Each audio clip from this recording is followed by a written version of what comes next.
Bienvenue chers téléspectateurs sur EBC, c'est moi Zalal Mourkana avec le journal. La vérification de l'état d'urgence de l'Éthiopie a révélé que l'image partagée sur les réseaux sociaux revendiquant à montrer les corps des victimes massacres à Aksum dans la région de Tigray est fausse. L'image recherchée sur Google révèle que l'image prise en novembre 2020 témoigne que l'image a été prise en novembre 2020 au Nigeria. La photo montre des corps alignés sur les sols et un regroupement de plusieurs personnes à l'arrière-plan de la photo. Cependant, l'image montre des corps préparés pour l'enterrement n'est pas prise dans la région du nord du Tigray, au nord de l'Éthiopie, comme affiche sur le Facebook. Selon l'auteur de la fausse image, Star Tigers, le vérificateur de l'image inverse recherche sur Google révèle que l'image a été prise en novembre 2020 au Nigeria après que les membres suspects de militants islamiques de Boko Haram aient tué 46 cultivateurs de riz et pêcheurs pendant que la moisson dans l'état de Borno.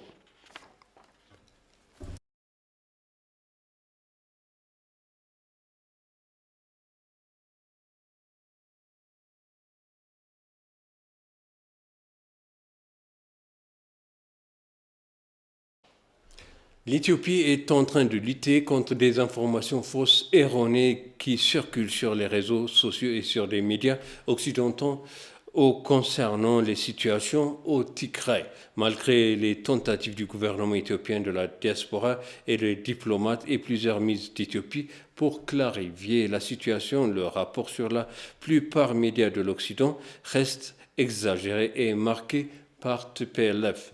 Discutant avec ETV, le responsable gouvernement, le politicien ont dénoncé le rapport appelant les médias de séparer la vérité de la fausse information propagée par le groupe du TPLF. Le procureur général de l'Éthiopie a accusé l'ancien chef du département de communication de la défense éthiopien, le général Ghebremeddin et d'autres. Les suspects, comprenant le général Ghebremeddin Fukade, ont été arrêtés pour avoir coupé les lignes de communication de radio lors de l'attaque de l'armée du Nord par TPLF. Le procureur général a posé sa plainte auprès de la Cour suprême au tribunal des affaires constitutionnelles et antiterroristes. Les suspects ont été arrêtés le 3 décembre 2020 à cause de l'interruption des lignes de communication radio militaires.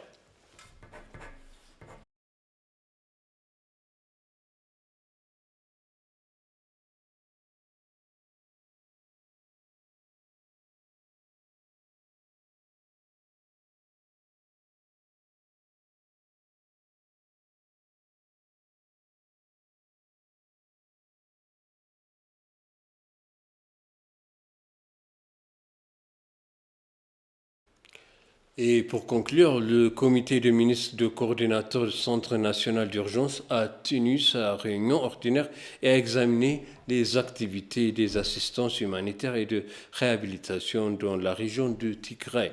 Selon le rapport récent à la réunion de services fournis aux institutions montre le progrès de 1000 étudiants ont pris l'examen de la fin des étudiants secondaires dans plusieurs universités dans l'état de Tigray.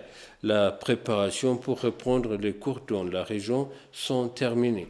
Entre-temps, de soutien psychologique seront donnés aux parents et aux professeurs ainsi que les matériels sociaux scolaires seront distribués dans la région.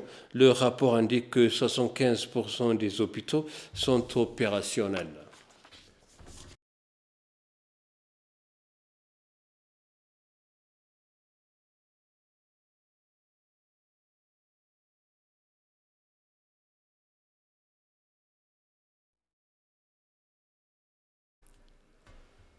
Chers téléspectateurs, ainsi s'achève le journal. Merci de nous avoir suivis. Excellente suite de programme.